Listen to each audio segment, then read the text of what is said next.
നിയമസഭാ തെരഞ്ഞെടുപ്പുമായി ബന്ധപ്പെട്ട് കുട്ടനാട്ടിൽ യുഡിഎഫുകാർക്കിടയിൽ നടന്ന ഡീൽ മറനീക്കി പുറത്തു വന്നിരിക്കുകയാണെന്ന് എൽഡിഎഫ് സ്ഥാനാർത്ഥി തോമസ് കെ തോമസ്. പണം നൽകിയ ഏതെങ്കിലും നേതാക്കളെ ചിലപ്പോൾ വിലയ്ക്ക് വാങ്ങാൻ കഴിഞ്ഞേക്കും. എന്നാൽ ആത്മാഭിമാനമുള്ള കുട്ടനാട്ടുകാരെ വിലയ്ക്ക് വാങ്ങാൻ കഴിയില്ലെന്നും അദ്ദേഹം പറഞ്ഞു. തന്നെ വകവരുത്തി ഉപതെരഞ്ഞെടുപ്പ് നടത്തി കുട്ടനാട്ടിൽ മത്സരിക്കാമെന്ന വ്യാമോഹത്തിലാണ് യുഡിഎഫിന്റെ ഇന്നത്തെ സ്ഥാനാർത്ഥി അന്ന് തന്റെ പാർട്ടിയായ എൻസിപിയിൽ എത്തിയതെന്ന് തോമസ് കെ തോമസ് എംഎൽഎ പറഞ്ഞു. എത്രയും ക്രൂരമായ രീതിയിൽ എന്തും ചെയ്യാൻ മടിക്കാത്ത വ്യക്തികൾ, അതാണ് യുഡിഎഫ് സ്ഥാനാർത്ഥിയുടെ ഏറ്റവും വലിയ പ്രത്യേകത. സത്യം എപ്പോഴെങ്കിലും വെളിവരുമല്ലോ. എൻ്റെ ഒരു പോളിസി അതാണ്. കാരണം ഇത് കുട്ടനാടാണ്. കുട്ടനാട്ടിൽ വന്ന് ഈ മാതിരി പ്രവർത്തനമൊക്കെ ചെയ്തിട്ട് കുട്ടനാട്ടിൽ സ്ഥാനാർത്ഥിയായിട്ട് വരികയാണ്. എന്തിനാ? നിലവിലുള്ള എംഎൽഎ കൈകാര്യം ചെയ്തിട്ട് കുട്ടനാട്ടിൽ സ്ഥാനാർത്ഥിയായിട്ട് വരാൻ പോകുന്നത്. ഇത് എത്ര വർഷം മുമ്പാണ്?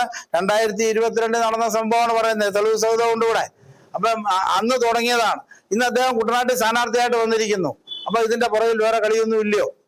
ബാബുക്കുട്ടി എന്ന് പറയുന്ന വ്യക്തി എന്റെ ഓഫീസിൽ കൊണ്ടുവന്ന് പൈസ കാണിച്ചു, അവരെ പൈസ എണ്ണി കാണിച്ചെന്നാ പറയുന്നത്. ഇത്ര ലക്ഷം രൂപ എനിക്ക് തന്നിട്ടുണ്ടെന്നാ പറയുന്നത്. ഇതൊക്കെ ശരിയാണോ ഇല്ലെന്ന് പോലീസ് അന്വേഷിക്കട്ടെ. ഈ കേസ് നിലവിൽ ഹൈക്കോടതിയിൽ ഇരിപ്പുണ്ട്, അതിന് സ്റ്റേ ഉണ്ട്.